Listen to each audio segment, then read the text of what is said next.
Torah was written in a different age and in a different world.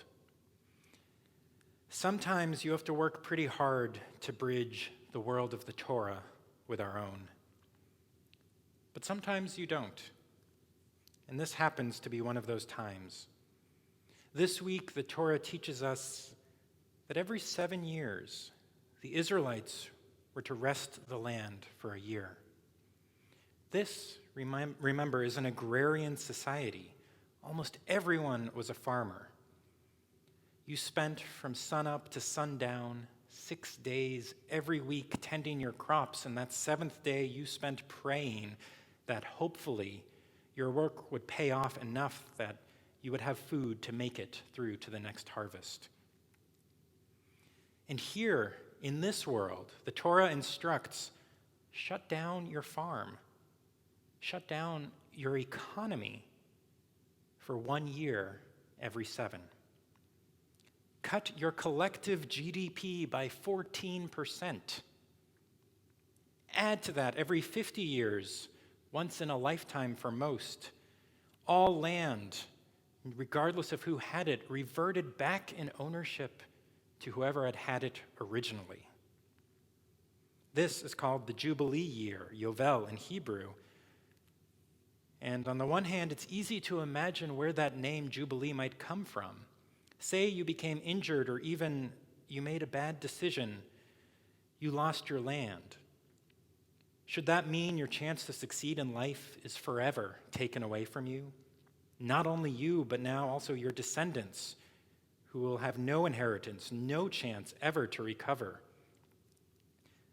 The chance for a chance, that second chance, is cause for jubilation. On the other hand, let's say you had a different experience. Everyone in your world works hard, but you spend your life working even harder than your proverbial neighbor. You have the means to buy her land, to grow your farm, work even harder but bring in a greater reward. And then year 50 comes and all of your work vanishes. What sort of system is this? It's fashionable to say that, well, this was actually helpful because land is more productive if we let it rest, if we let it go fallow every few years. We cling to these kinds of logical explanations because the alternative is just incomprehensible. Curtailing output by 14% for no reason?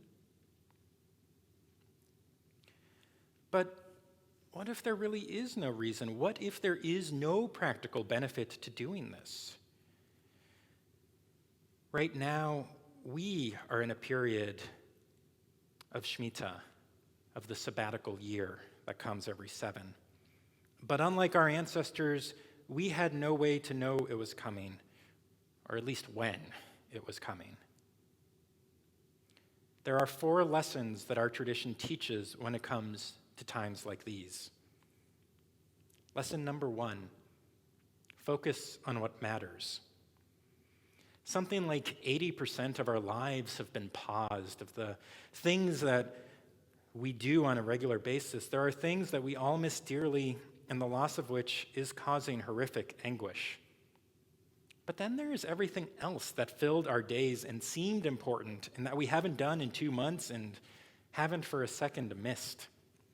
The things that brought us no joy, but we did for reasons that we don't know, because we had to, until we realized it turns out we have to do actually very little of the stuff that we did do. There will come a time when we can do these things that we don't miss doing again. Lesson 1, don't do them. Second, we cannot survive as individuals. Our Torah portion this week also teaches about the importance of relying on each other and treating each other, particularly the vulnerable, with respect. If your fellow is suffering, you let him live by your side with dignity, the Torah teaches. You let her borrow money or food without charging interest. And I would add to it, without judgment. Here at Temple, we have our COVID relief fund. Those who add to the fund by design do not know who will receive it. but the fund serves no purpose if it simply sits here in our account. For it to have an impact, those in our congregation who are in need, they need to make use of it. I know there are those in our congregation who would go hungry, who would lose their homes before they thought of asking for help. We cannot and we should not suffer through this season any more isolated than we already are. If you need help, please ask us for it.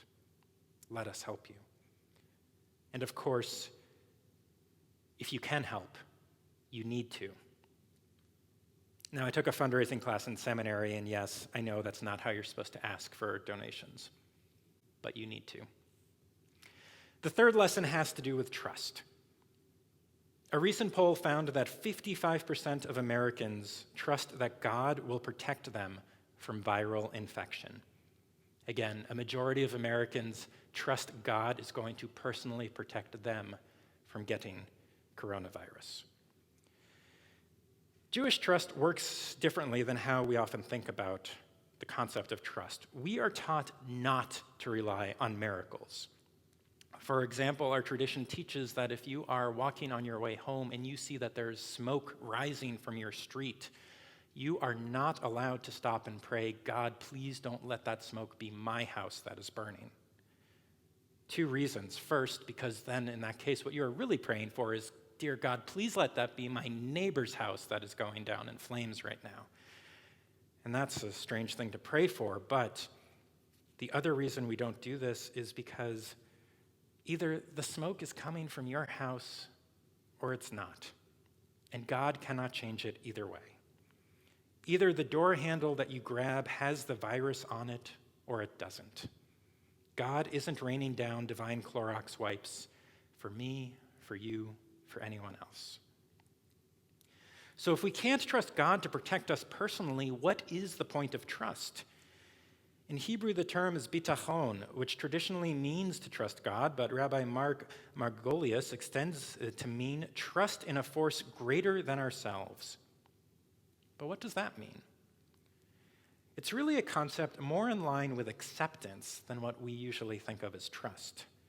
As Rabbi Margolius explains, the sabbatical and jubilee years invite us to set down the tools by which we work the land, to relinquish what others might owe us, and to surrender our inclination to control. Surrender our inclination to control. It is hard to appreciate how radically different the Torah sees our relationship to our world compared to how we see it, or at least how we used to see it. The Torah itself says the land must not be sold without reclaim, for the land is not yours but God's. We are but strangers resident with God. We might have thought that we were the homeowners, but in fact, all of us, we're just renters. The Torah says everything that you think you control, everything you think you have, you don't. You are borrowing it. The Midrash on this week's parasha goes a step further and says, do not imagine that you are the point of any of this world. Okay, so that might sound all good and nihilistic, but what on earth can you establish trust from, if not from a relationship with a God who will be able to protect you? How can you trust a God that appears to be saying your individual welfare is irrelevant? I can only offer my answer, however imperfect. I do not trust that God will keep me or my family healthy.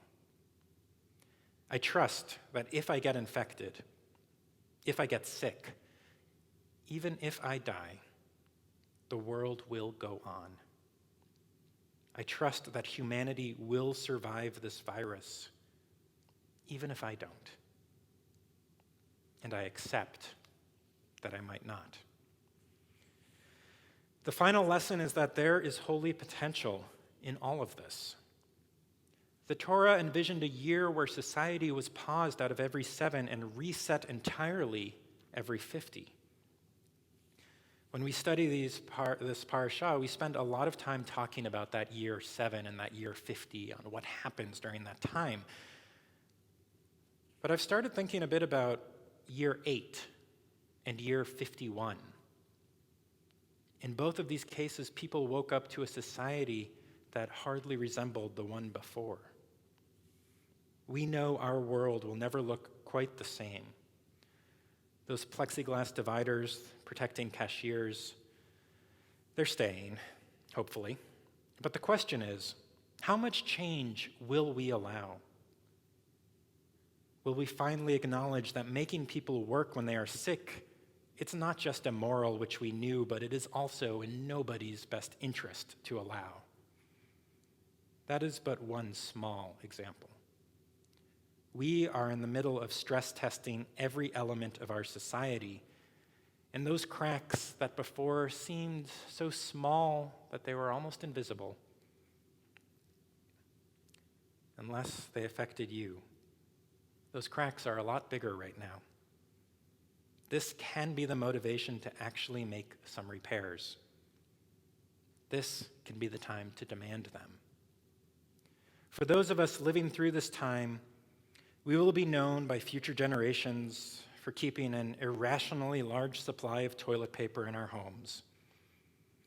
They won't understand, no matter how many times we explain, why they should be stocking up too. For the ones we really love, we'll be sending them 24 packs on holidays. They will not appreciate it. But let's hope that is not the only effect this experience has on us. Let us be equally fervent about demanding that our society is prepared for crises, that we are able to support each other, that we have a responsibility to something greater than ourselves. Once this sabbatical, this Shemitah ends, it is on us, all of us, to begin preparing for the next one. And at this time, we are concluding the book of Leviticus, and whenever we conclude a book of Torah, we say, Chazak, Chazak, V'nit Chazek. Strength, strength, and may we strengthen each other this time and always. Shabbat Shalom.